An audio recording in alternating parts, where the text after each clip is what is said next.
My husband vanished on a Tuesday night. No note, no call, no fight, just an envelope on the kitchen table with my name on it, and inside, divorce papers he had already signed. 6 months later, I found him. Not in another city, not with another woman.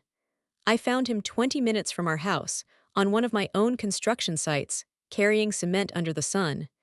And when he told me why he left, I understood why he chose that over coming home to me. This is that story. People assume money simplifies things. It doesn't. It just makes the complications more expensive. My name is Clara Whitmore. By 30, I was running the largest division of my father's real estate empire. By 32, magazines were calling me a billionaire. I had learned early that power in our world was inherited, protected, and absolutely conditional. Julian was none of that. He had no family name worth mentioning, no portfolio, no ambitions toward status. The first time he met my father, he showed up in clean but ordinary clothes and shook hands like a man who had nothing to prove. My father never forgave him for it. What Julian had instead, patience, precision, the ability to notice what everyone else looked past. He remembered the name of our housekeeper's daughter. He fixed the leak in Lily's bedroom ceiling himself, at midnight, because he didn't want her to wake up to the sound of dripping. Our daughter worshipped him, the way children worship people who make them feel completely safe.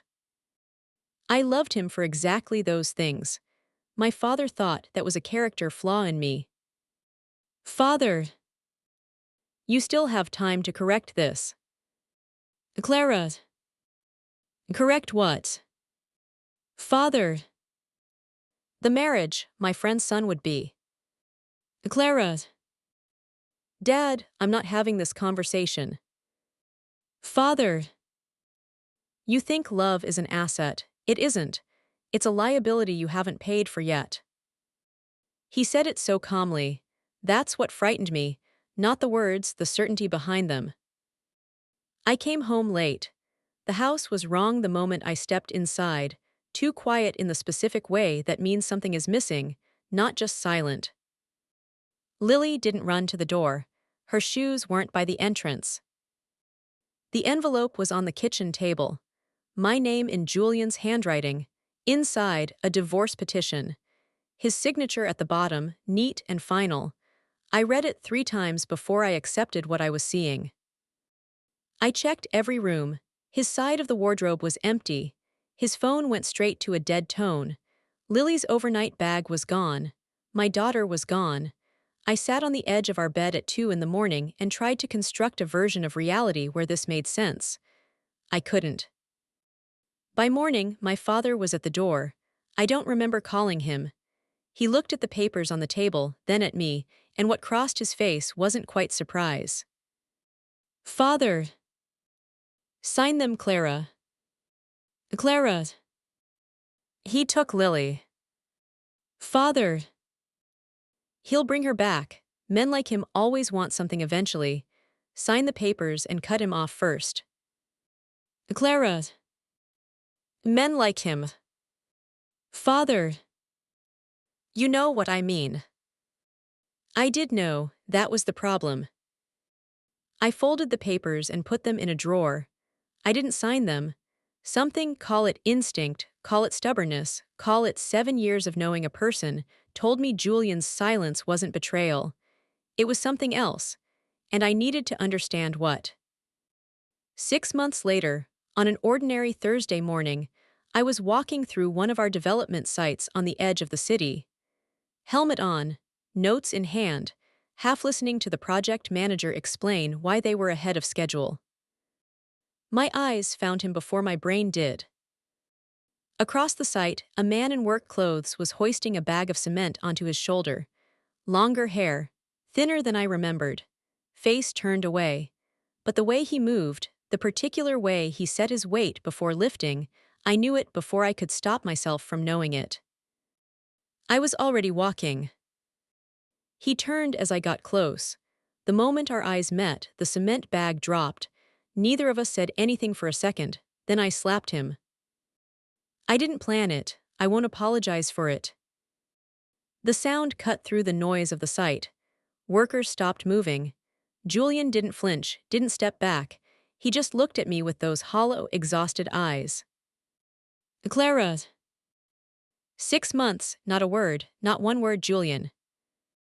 Julian. You shouldn't be here. Clara. That's what you have for me, that's it. Julian. Clara, please, not here. Clara. Here, right now. You don't get to ask me for anything else. He looked at the workers watching us. Then he looked at me for a long moment, and something gave way in his face. Julian. Your father came to see me. The night before I left, he didn't come alone. My chest went cold. Julian. He told me if I didn't disappear quietly, sign the papers, take nothing, vanish, Lily wouldn't make it to her next birthday. Those were his exact words. He wanted me gone so you'd be free to marry his associate's son. He said I was an embarrassment, a stain. Julian.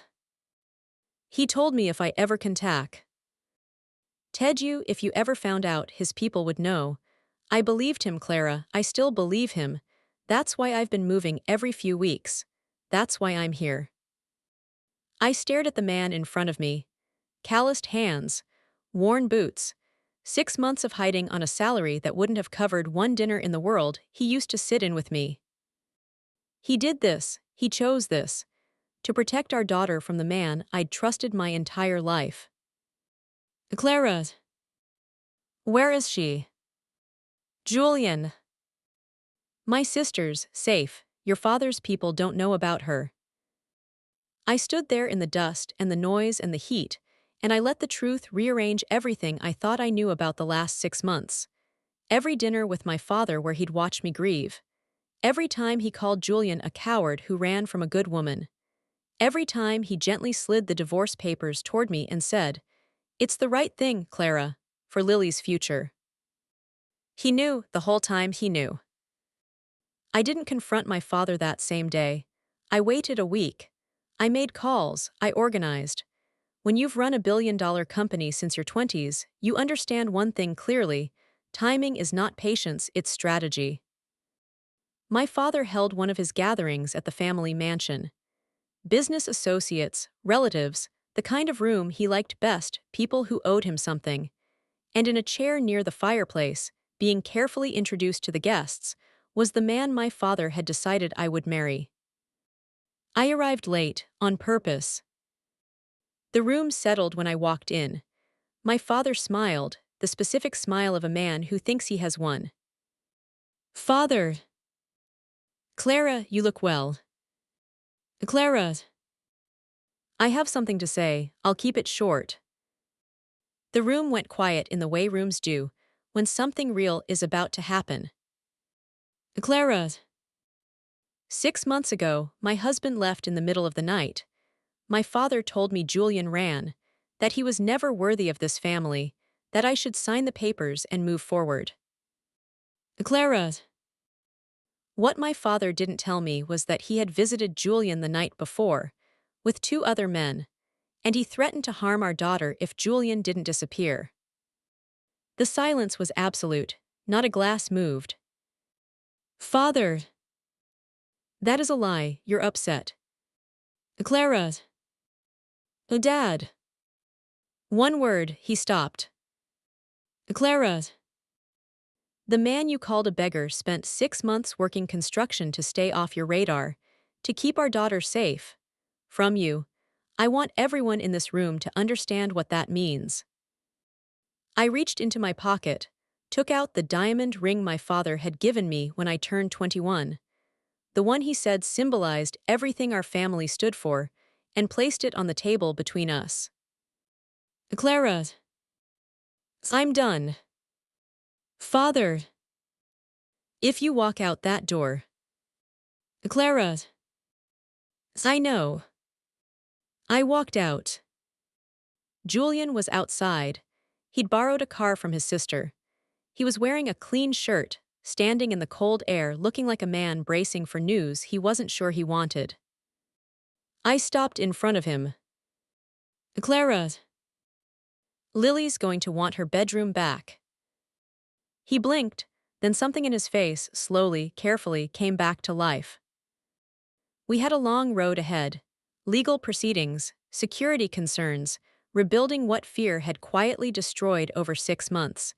None of it would be simple, none of it would be fast. But walking toward that car, I understood something my father never did and never will. An empire built on control is not legacy. It's just a longer way of being alone. The man my father called a beggar chose to lose everything rather than let anything happen to his family. That is not weakness. That is the only kind of strength that actually matters.